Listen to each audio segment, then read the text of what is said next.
Hello बच्चों, स्वागत है आप सभी का उत्कर्ष के नर्सिंग एंट्रेंस एग्जाम्स के इस यूट्यूब चैनल पर। मेरा नाम है डॉक्टर हिमांशु और आप सभी का तहे दिल से हार्दिक स्वागत और अभिनंदन करता हूं। आशा करता हूं आप सभी लोग स्वस्थ हैं, मस्त हैं और शानदार और बेहतरीन तरीके से तैयारी और रिवीजन दोनों ही कर रहे हैं। तो दोस्तों, आज दिवाली का पावन पर्व है और आज के दिन आप सभी को मेरी तरफ से, आपके पूरे परिवार को और आपके सभी मित्रगणों को दिवाली की हार्दिक शुभकामनाएं। आशा करता हूं कि भगवान लक्ष्मी, भगवान सरस्वती और गणेश जी तीनों सुख समृद्धि, धन संपत्ति और आपके लिए सिलेक्शन का एक बेहतरीन मौका लेकर आपके घर पधारें। तो बच्चों, आप सभी को मेरी तरफ से हैप्पी हैप्पी दिवाली। तो दोस्तों, आपका एक बार फिर से उत्कर्ष के नर्सिंग एंट्रेंस एग्जाम्स के इस YouTube चैनल पर तहे दिल से, पूरे मन से बाहें फैलाकर हमारी पूरी HS आर्मी का हार्दिक हार्दिक स्वागत और अभिनंदन करता हूं। तो दोस्तों, जैसा कि आप सभी को पता है, दिवाली का पर्व है और हमारी इस NCERT 360 डिग्री सीरीज के अंदर आज एक नया टॉपिक मैं लेकर आया हूं जिसका नाम है एक्सक्रीशन, यानी कि उत्सर्जन के MCQs आज हम करने वाले हैं। तो दोस्तों, बिल्कुल बिल्कुल हैप्पी दिवाली बच्चों, हैप्पी दिवाली। सभी को बहुत बहुत धन्यवाद। सभी बच्चे जितने भी लोग विशेष कर रहे हैं, देखिए इंडिविजुअली तो मैं एक एक को जो है बेटा मैं नाम नहीं ले पाऊंगा, परंतु बिल्कुल मैं यही कहना चाहूंगा कि जितने भी बच्चे हैं जो भी विशेष कर रहे हैं उन सभी को थैंक यू सो मच। उत्कर्ष और पूरे उत्कर्ष की टीम की तरफ से आप सभी को happy Diwali, happy Diwali, happy Diwali. तो दोस्तों, आज के हमारे इस नए लाइव सेशन में हम बात करने वाले हैं हमारे BSc नर्सिंग एंट्रेंस एग्जाम्स और पैरामेडिकल एग्जाम्स की कुछ बेहतरीन MCQs की। और आज का जो हमारा चैप्टर है दोस्तों, वो रहने वाला है उत्सर्जन, यानी कि एक्सक्रीशन।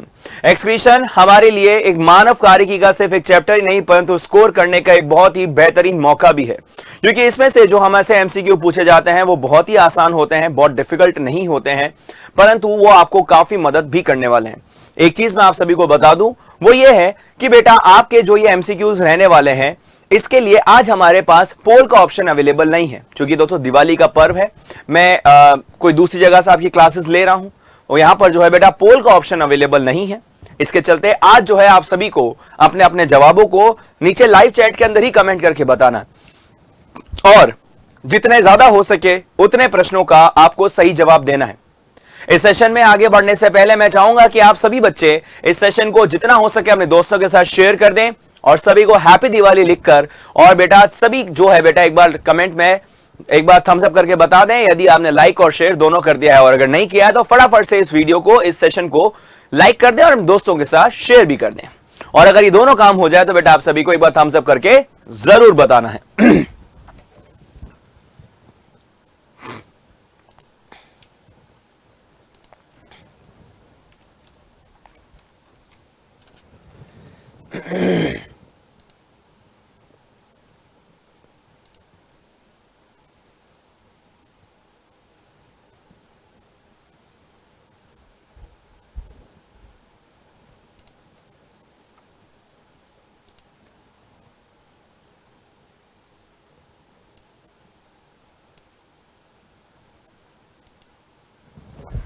वेरी गुड बच्चों। तो चलिए दोस्तों, बिना किसी देरी के आज के सेशन के पहले प्रश्न की ओर बढ़ते हैं। तो आइए देखते हैं आज का हमारा पहला प्रश्न क्या कहता है। पहला प्रश्न हमारा आ चुका है दोस्तों। Very good.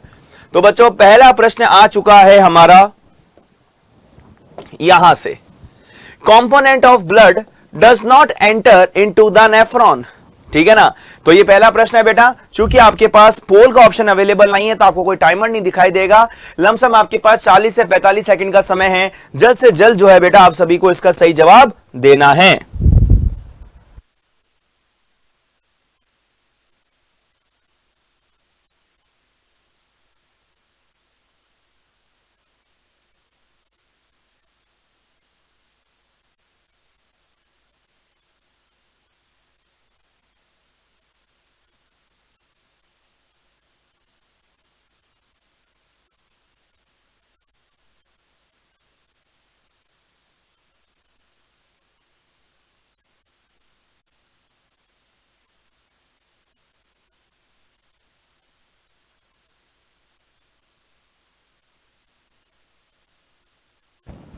वेरी गुड भाई, बिल्कुल। सभी को हैप्पी दिवाली और सभी को दिवाली के इस पावन पर्व की हार्दिक हार्दिक शुभकामनाएं बच्चों। तो यहां पर हमारे पास प्रश्न पूछा गया है, निम्नलिखित में से रक्त का कौन सा घटक वृकाणु, जिसे हम क्या कहते हैं बेटा, नेफ्रॉन, नेफ्रॉन के भीतर प्रवेश नहीं करता है। अब ध्यान से सुनना बेटा, जो हमारे नेफ्रॉन्स होते हैं ना बच्चों, ये हमारे नेफ्रॉन्स जो है बच्चों, ये क्या होते हैं, ये हमारे किडनी यानी कि वृक्क की संरचनात्मक एवं क्रियात्मक इकाई है। ये हमारे किडनी की संरचनात्मक एवं क्रियात्मक इकाई है, यानी कि ये हमारे किडनी की स्ट्रक्चरल एंड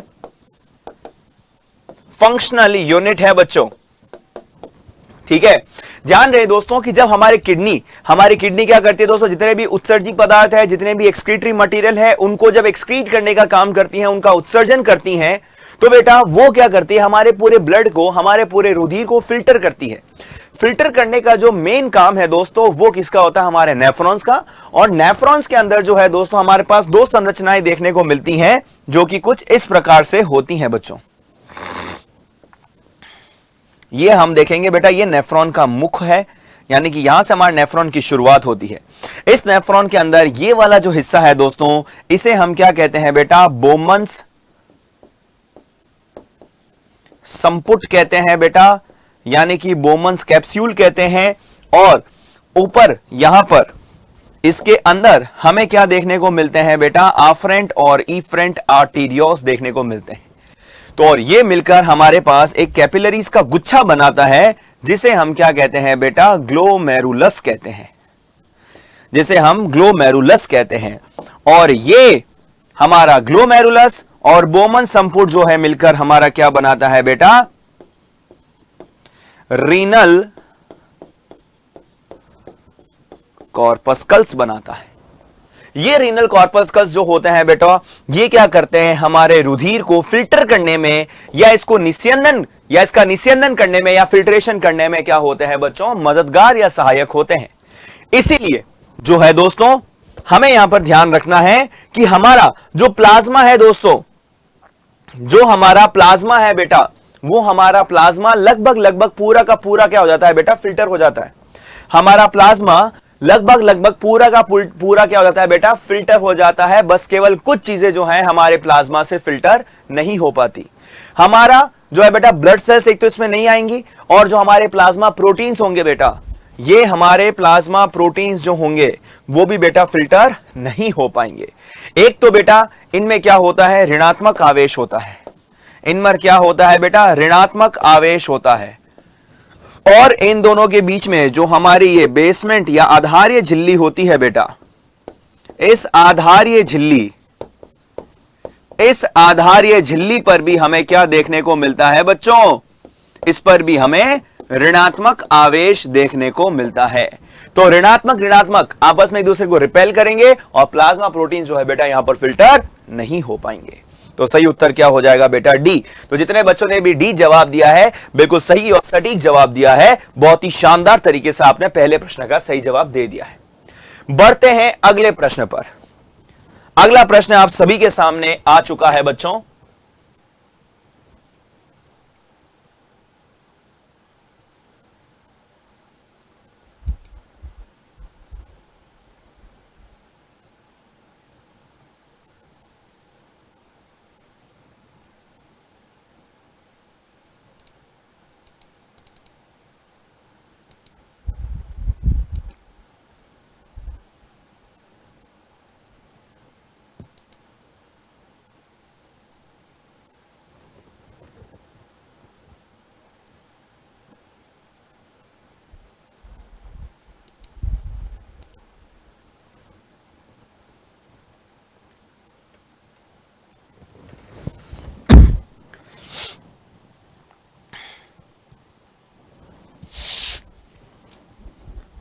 चलिए, समय समाप्ति की घोषणा हो चुकी है बच्चों, और यहां पर आप बोलेंगे सर समय कहां है। हाँ, लास्ट वाला ऑप्शन नहीं दिख रहा है, बेटा लास्ट वाले में यही है, बोथ बी एंड सी। आप ऊपर वाले में देख सकते हो बेटा, both B and C, last वाले में यही है। ठीक है, चलिए देखो, हमसे प्रश्न पूछा गया है, अनेक अस्थिल यानी कितनी बोनी फिशेस होती है बेटा, जलीय उभयचर तथा जलीय कीटों में कौन सा विषैला नाइट्रोजनी अपशिष्ट का उत्सर्जन होता है। देखो बेटा, हमारे पास नाइट्रोजनस वेस्ट का उत्सर्जन करने के लिए तीन ऑप्शन हैं। पहला ऑप्शन है हमारे पास अमोनिया, दूसरा है बेटा यूरिया, तीसरा है यूरिक अम्ल। ये तीन ऑप्शन ही हैं। इसमें से हमसे पूछा गया है जितने भी हमारे जितने भी बेटा जलीय जंतु हैं उनके अंदर किसका उत्सर्जन होता है, तो मैं कहूंगा बच्चों यहां पर आपके पास उत्सर्जन होता है अमोनिया का। सर ऐसा क्यों कह रहे हो, ऐसा जरूरी है क्या? जरूरी है बेटा। अमोनिया क्या होता है बेटा, मोस्ट टॉक्सिक फॉर्म होता है, सबसे ज्यादा विषैला या मोस्ट टॉक्सिक फॉर्म जो है बेटा हमारे पास वो क्या है बच्चों, अमोनिया है। सबसे ज्यादा विषैला मोस्ट टॉक्सिक फॉर्म कौन सी है बेटा, हमारे पास अमोनिया है। तो जब सबसे ज्यादा टॉक्सिक हमारे पास अमोनिया है तो सीधी सी बात है बेटा कि इसके उत्सर्जन के लिए, इसके एक्सक्रीशन के लिए जो है बेटा हमें सबसे अधिक वाटर चाहिए, सबसे ज्यादा हमें क्या चाहिए दोस्तों, जल चाहिए। और ज्यादा जल हमें कहां मिलेगा बेटा, किन के पास होगा, जलीय जंतु के पास होगा। इसलिए जलीय जंतु जो होते हैं दोस्तों अमोनिया का उत्सर्जन करते हैं। आप इस तरीके से इसको याद रख सकते हैं, बहुत आसान, कभी कंफ्यूजन नहीं होगा। काफी बच्चे जो है गलती कर रहे हैं यहां पर यहां पर इस गलती को सुधारने का समय है बच्चों, बिल्कुल। दूसरा आता है सर यूरिया। सर यूरिया का उत्सर्जन कौन करेगा और कब करेगा, तो बेटा यूरिया का उत्सर्जन मोस्ट कॉमन एग्जांपल बेटा मानव, ह्यूमंस में क्या होता है बेटा, यूरिया का उत्सर्जन होता है। ठीक है, और लास्ट में आता है बेटा यूरिक अम्ल। यूरिक अम्ल क्या होता है बेटा, लीस्ट टॉक्सिक, सबसे कम क्या होता है बेटा, विषैला पदार्थ यदि हमारे पास कोई है तो उसे हम क्या कहते हैं बच्चों, यूरिक अम्ल कहते हैं। ये क्या है बेटा, सबसे लीस्ट टॉक्सिक है। तो बेटा सीधी सी बात है, इसके उत्सर्जन के लिए हमें क्या चाहिए, सबसे कम पानी चाहिए। इसके उत्सर्जन के लिए भी हमें क्या चाहिए, सबसे कम पानी चाहिए। तो जितने भी आप पक्षी देखते हैं दोस्तों, बर्ड्स, वो यूरिक अम्ल का ही क्या करते हैं बेटा, उत्सर्जन करते हैं, छोटे छोटे पैलेट्स या पेस्ट के फॉर्म में। तो बहुत ही आसान से चार्ट के फॉर्म में हमने सारी बातें समझ ली है। सर दिवाली है, आज दिवाली तो मनाने दो, आज भी क्लास ले रहे हो बेटा। देखो मैं ये कभी नहीं कहता कि आपको मजे नहीं करने चाहिए। मेरे जितने भी स्टूडेंट्स हैं मैं सबको हमेशा यही कहता हूं कि भरपूर मजे करो, जम के मजे करो। बट दोस्तों हमारा जो गोल है हमें उसे भी ध्यान रखना है। शाम को दिवाली, अभी आपको पूरे दिन पढ़ाई करनी है, जो भी आपकी क्लासेस हैं उसमें आपको अच्छे से मेहनत करके पढ़ाई करनी है, ताकि आपको ऐसा ना लगे कि आपका समय खराब हो गया। और बचे हुए समय में आपको अपने घर पे भी अपने माता पिता की, अपने बड़े बुजुर्गों की मदद करनी है। आज दिवाली का पर्व और भी खूबसूरत आपको मनाना है, और शाम को सबके साथ मिलकर जो है दोस्तों आप सभी को दिवाली सेलिब्रेट करनी है। परंतु इस दौरान हमें हमारा उद्देश्य नहीं भूलना है, हमें हमारी पढ़ाई नहीं भूलनी है। काफी बच्चे ऐसी गलतियां कर देते हैं कि दिवाली या ऐसा कोई तीज त्योहार जब आ जाता है तो उस समय जो है बेटा पढ़ाई से बिल्कुल विमुख हो जाते हैं, जो कि अपने आप में आपको ही पता है अच्छी बात नहीं है। हालांकि काफी बच्चों को तो उसके बाद गिल्ट भी होता है कि सर हमने ऐसा क्यों किया, हमारा समय खराब हो गया, सर हमारा सिलेक्शन। तो कोई बात नहीं, कभी कभार थोड़ी बहुत मस्ती कर लेनी चाहिए। बट हम केवल मस्ती ही करते रहे ये भी सही नहीं है, और हम केवल मजे ही करते रहे ये भी सही नहीं है, और हम केवल पढ़ाई ही करते रहे ये भी सही नहीं है। दोनों में जो है बेटा बैलेंस होना चाहिए। आपको पढ़ाई भी करनी है, आपको मस्ती भी करनी है, और साथ ही साथ में जो है दोस्तों दोनों में आपको एक हेल्दी बैलेंस बनाकर रखना है। आपको प्रायोरिटी सेट करनी है कि पहले क्या करना है, इस समय जो है समय की डिमांड क्या है, और बाकी समय में समय की डिमांड क्या होती है। अगर ये बैलेंस आप बनाना सीख गए तो मानकर चलिए दोस्तों कभी भी आपको असफलता का सामना नहीं करना पड़ेगा। चलिए तो चलते हैं आगे अगले प्रश्न के ऊपर। बिल्कुल सर आज बहुत खुश लग रहे हैं। भाई दिवाली है यार, कौन खुश नहीं होता है, सब लोग खुश होते हैं, हम भी खुश हैं यार, आप भी खुश हो, मजे करो यार। चलो इसका जवाब दो।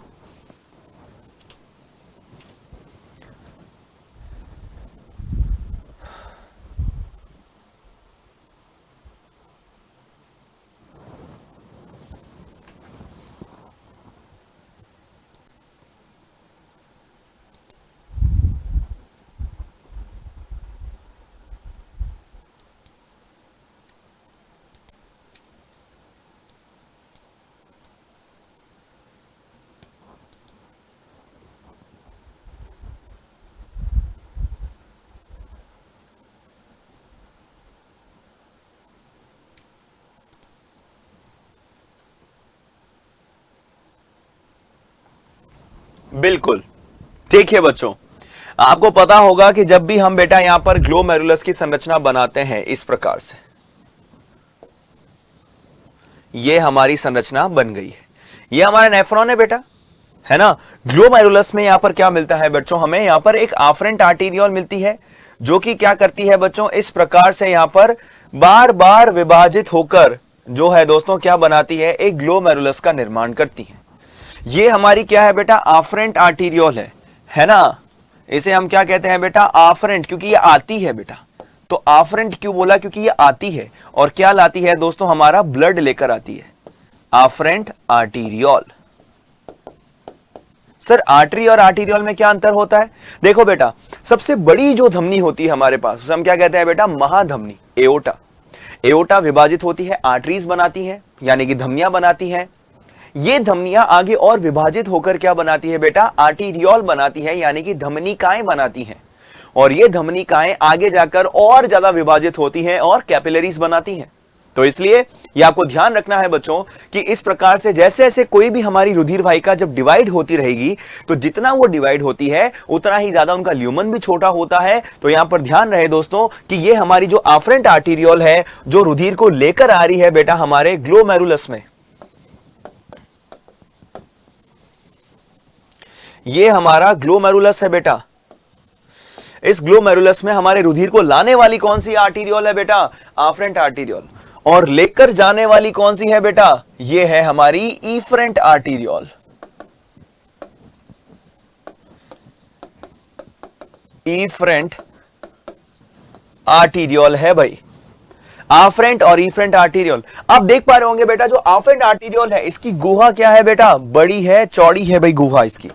इसका जो ल्यूमन है बेटा वो कैसा है, ज्यादा वाइड है, ज्यादा ब्रॉडर है। और यहां पर जो ल्यूमन है बेटा वो कैसा है, छोटा है। इसी वजह से सर डायग्राम बड़ा अच्छा बनाते हैं भाई, डायग्राम से ही चीजें समझ में आती है। इसी वजह से हमारा सी वाला ऑप्शन क्या होता है बेटा, बिल्कुल सही। अपवाही धमनिका अभिवाही धमनिका से संकरी होती है, यानी कि efferent arteriole is narrower than the, ओ हो, ये होगा बेटा आफरेंट। बिल्कुल बिल्कुल बेटा, आफरेंट। हिंदी में सही लिखा हुआ है, बिल्कुल हिंदी में सही लिखा हुआ है। यहां पर इंग्लिश में थोड़ी सी गड़बड़ है, ये ई की जगह ए होगा। बिल्कुल सही बेटा, बिल्कुल बिल्कुल मैंने देख लिया बेटा, बिल्कुल ये सही है यहां पर, है ना। चलो सी वाला ऑप्शन भी बिल्कुल सही है। आगे आ जाओ अगले प्रश्न पर। Which of the following is not correct with respect to the human kidney, है ना। मानव किडनी या मानव वृक्क के संबंध में कौन सा कथन इनमें से सही नहीं है?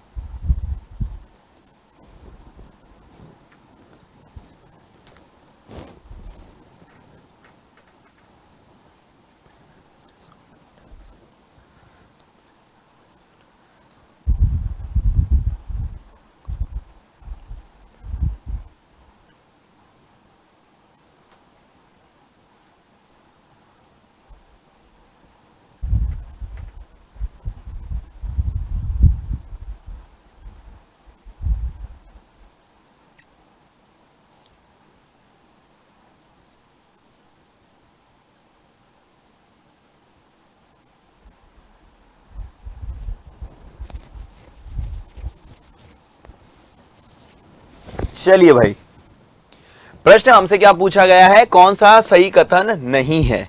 चलो भाई देख लेते हैं कौन सा सही नहीं है, इसमें कौन सी बड़ी बात है, देख लो। हमें किडनी के बारे में पूछा गया है, तो ये हमने क्या बनाई है भैया, एक किडनी बनाई है।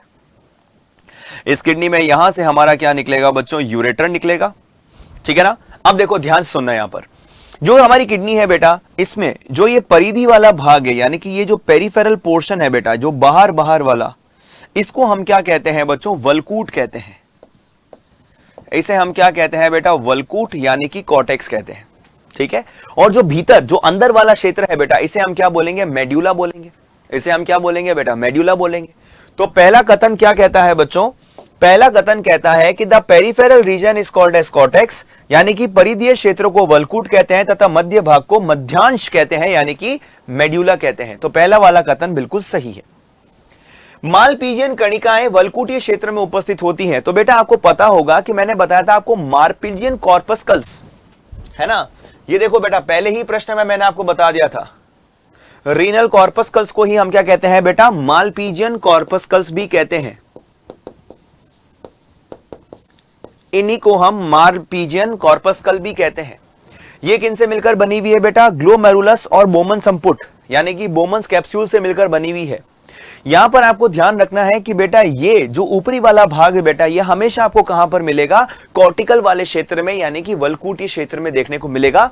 तो बेटा ये जो हमारा कथन है, ये वाला जो हमारा कथन है बेटा, ये बिल्कुल सही कथन है, इसमें भी कोई गलती नहीं है।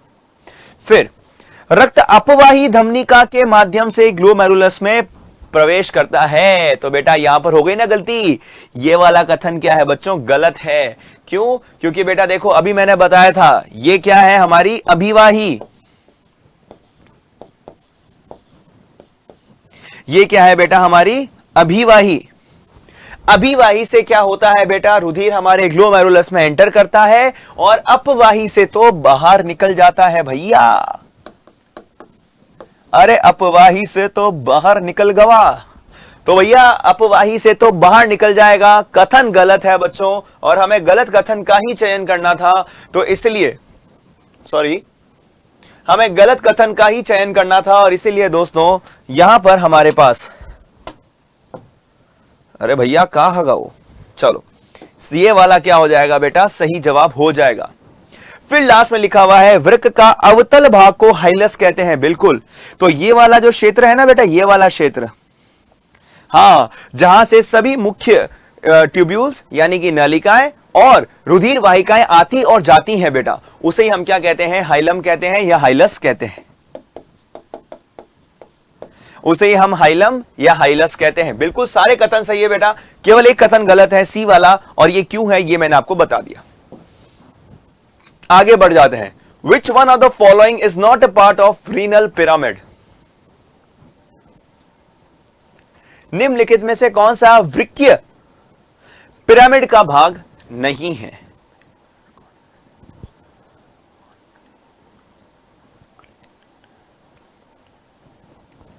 चलिए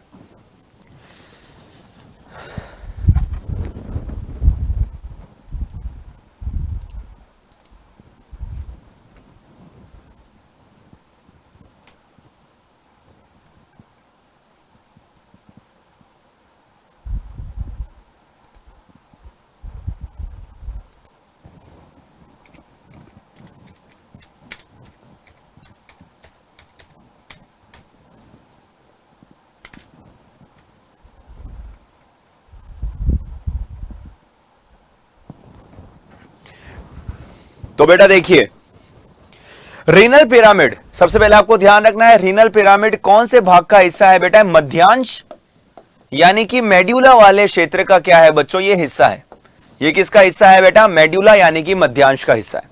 तो रीनल मेड्यूला में ही आपको क्या देखने को मिलता है बेटा, रीनल पिरामिड देखने को मिलते हैं। अब यहां पर मैं फिर से आप सभी के लिए एक इस प्रकार से बेटा संरचना बनाऊंगा।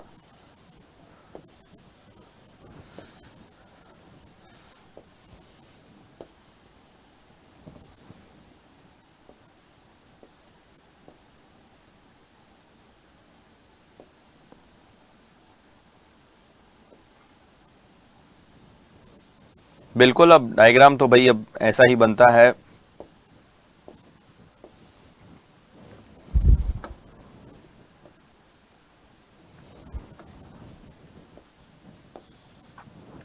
ये ठीक है, यहां पर हमें क्या देखने को मिलेगा बेटा, ये बिल्कुल यहां पर हमारा ग्लोमेरुलस होगा, ये हमारा ग्लोमेरुलस हो गया बेटा, बिल्कुल सही। और यहां पर अब हमें क्या ध्यान रखना है, देखो एक सबसे इंपॉर्टेंट और आसान सी बात मैं आप सभी को बता देता हूं, ध्यान से सुनना बेटा। देखो यहां पर हमसे क्या पूछा गया है, हमसे पूछा गया है which one of the following is not a part of renal pyramid, इनमें से कौन सा रीनल पिरामिड का हिस्सा नहीं है। देखो बेटा रीनल पिरामिड कहां होता है, मेड्यूला वाले क्षेत्र में। अब आपको ध्यान रखना है कि ये जो मैं बना रहा हूं, ये पूरा का पूरा स्ट्रक्चर, इसको मैंने दो भागों में विभाजित किया है।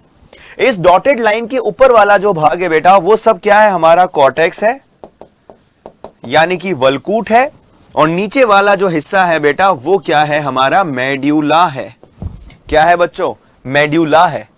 ठीक है, अब ध्यान से सुनना बच्चों, क्या होता है इसमें, है ना। देखो यहां पर हमसे क्या पूछा गया है, परिनलिकीय कोशिका यानी कि पेरिट्यूबुलर कैपिलरीज। पेरिट्यूबुलर कैपिलरीज क्या होती है बेटा, आपको पता होगा कि यही हमारी इफरेंट आर्टेरियोल यानी कि अपवाही जो हमारी धमनिकाएं होती हैं, यही आगे जाकर क्या करती है दोस्तों, बहुत सारी छोटी छोटी कैपिलरीज या जिसे हम क्या कहते हैं बेटा, पेरिट्यूबुलर केशिकाएं बनाती हैं। बहुत सारी क्या बनाती है बेटा, केशिकाएं होंगी, ये कोशिकाएं नहीं होंगी बेटा, ये केशिकाएं होंगी। बहुत सारी परिनलिकीय केशिकाएं बनाती हैं और ये जो परिनलिकीय केशिकाएं होती हैं बेटा, ये आपको कहां से कहां तक मिलेगी, आपको कॉर्टिकल रीजन में मिलेगी और मेड्यूला वाले क्षेत्र में भी देखने को मिलेंगी। दोनों जगह देखने को मिलेंगी बच्चों, ये ध्यान रखना है, ठीक है ना, बिल्कुल। तो ये तो हमारा आंसर नहीं होगा क्योंकि ये मेड्यूला में भी होगा। हमसे पूछा है नॉट, जो मेड्यूला में नहीं होगा। कॉन्व्यूलेटेड ट्यूब्यूल्स, अरे कॉन्व्यूलेटेड कुंडलित नलिकाएं, तो ये हमारे पास कौन सी है बेटा, पीसीटी, प्रॉक्सिमल कॉन्व्यूलेटेड ट्यूब्यूल्स, समीपस्थ कुंडलित नलिकाएं। और ये क्या है बच्चों हमारे पास, डीसीटी, दूरस्थ कुंडलित नलिकाएं। दोनों ही नलिकाएं कहां पर है बेटा, कॉर्टेक्स में है या मेड्यूला में है। सर ये तो हमारी सारी की सारी कहां पर है बेटा, सर ये तो कॉर्टेक्स में ही है, मेड्यूला में तो कोई कुंडलित नलिका है ही नहीं, तो इसलिए बेटा बी वाला क्या हो जाएगा, सही जवाब हो जाएगा। कलेक्टिंग डक्ट आप देख रहे हैं बेटा कहां तक विस्तारित हो रही है, नीचे हमारे मेड्यूला तक। और लूप ऑफ हेनले तो ऑलरेडी कहां पर है बेटा, हमारा मेड्यूला में। सारी संरचनाएं मेड्यूला में है, केवल जो है बेटा कॉन्वोल्यूटेड ट्यूब्यूल्स नहीं है। तो बी इसका क्या हो जाएगा बच्चों, बिल्कुल सही और सटीक जवाब हो जाएगा। ठीक है, हाँ, अरे टेंशन मत लो यार, ज्यादा नहीं पढ़ाऊंगा। सर दिवाली है, जाना है, घर पे काम करना है, सर मदद करना है, ये करना है, वो करना है।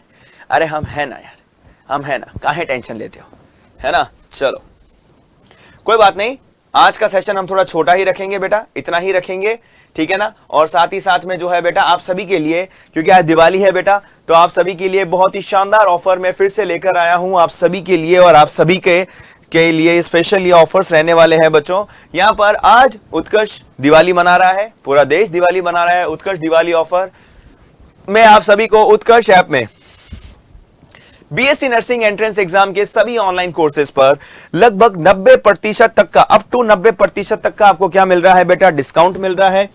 और साथ ही साथ में जो है दोस्तों आपको UC13 कूपन कोड लगाने पर टॉप कोर्सेज पर मिल रहे हैं दोस्तों 13% का एक्स्ट्रा डिस्काउंट। वहीं पर यदि हम कोर्स की वैलिडिटी की बात करें तो बेटा अब कोर्स की वैलिडिटी का कोई भी निश्चित तारीख नहीं है। जब तक आपका कोर्स है, जब तक बेटा आपका एग्जाम होगा, तब तक कोर्स आप सभी के पास रहेगा, यदि आप इस दिवाली उत्सव में अपने कोर्स को खरीदते हैं।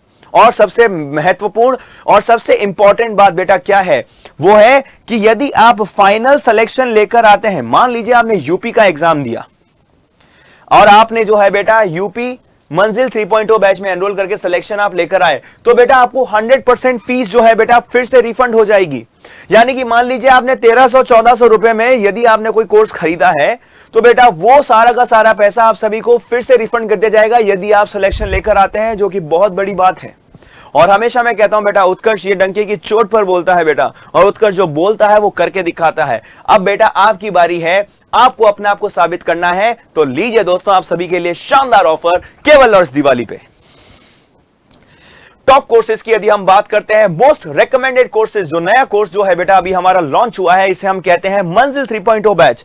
यह उन सभी बच्चों के लिए बैच है बेटा जो कि बहुत ही कम समय में बेहतरीन तरीके से बेसिक्स के साथ जो है तैयारी करना चाहते हैं, वो अपने RUHS, एम्स और UPC नेट एग्जाम्स की तैयारी कर सकते हैं मंजिल 3.0 बैच में एनरोल करके with extra 13% discount UC13 coupon code लगाने पर।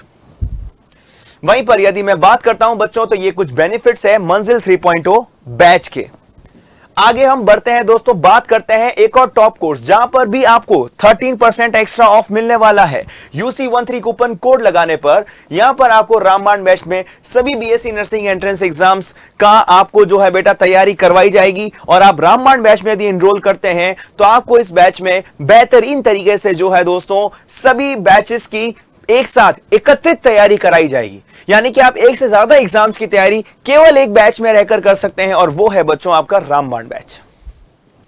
उसके बाद में दोस्तों हम बात करते हैं मास्टर पास की। तो मास्टर पास एक बहुत ही शानदार मास्टर स्ट्रोक है, क्योंकि बच्चों यहां पर आप सभी को जो है बेहतरीन तरीके से तैयारी करने का मौका मिल रहा है। आपको केवल इस एक मास्टर पास में जो है सभी प्रश्नों का उत्तर मिल जाएगा, यानी कि आपको सभी के सभी बैचेस अनलॉक हो जाएंगे यदि आप एक मास्टर पास लेते हैं। यदि आपने मास्टर पास लिया तो आपके पास सभी बैचेस की वैलिडिटी मिल जाएगी। साथ ही साथ में जो है दोस्तों, आप सभी को एम्स, RUHS, UPC नेट जैसे सभी बैचेस की वैलिडिटी अनलॉक करने का मौका मिलने वाला है। और साथ ही में फ्यूचर में आने वाले सभी बैच की भी पास की वैलिडिटी तक आपको उसका भी एक्सेस फ्री ऑफ कॉस्ट में मिलने वाला है, कोई एक्स्ट्रा चार्जेस नहीं लगने वाले हैं। आखिर में हमारा तेजस बैच MP और बिहार के बच्चों के लिए ऑफर्स के साथ में आपको बहुत ही कम दरों में मिलने वाले हैं, और वो भी केवल और केवल 24 अक्टूबर तक, क्योंकि दोस्तों दिवाली उत्सव जो है केवल और केवल 24 अक्टूबर तक ही रहने वाला है। और यदि आप पैरामेडिकल एग्जाम्स के हैं, तैयारी कर रहे हैं, तो यहां पर आपको पैरामेडिकल एग्जाम्स की भी तैयारी करने का मौका मिलने वाला है, और वो भी आपको जो है बहुत ही किफायती दरों में ये तैयारी करने का मौका मिलने वाला है। 700 रुपए बेटा कोई बहुत बड़ी फीस नहीं है अगर आपको कोई गवर्नमेंट सीट मिल रही है तो बच्चों, आज का सेशन को हम यहीं पर अल्प विराम देंगे, क्योंकि दिवाली है, आप सभी को मजे करने हैं। मिलेंगे एक बार फिर से कल, एक बार फिर से आप सभी के उत्कर्ष के नर्सिंग एंट्रेंस एग्जाम्स के यूट्यूब चैनल पर। तब तक के लिए thank you so much, all the very best. जुड़े रहिए, इसके साथ मिलते रहेंगे। थैंक यू सो मच दोस्तों।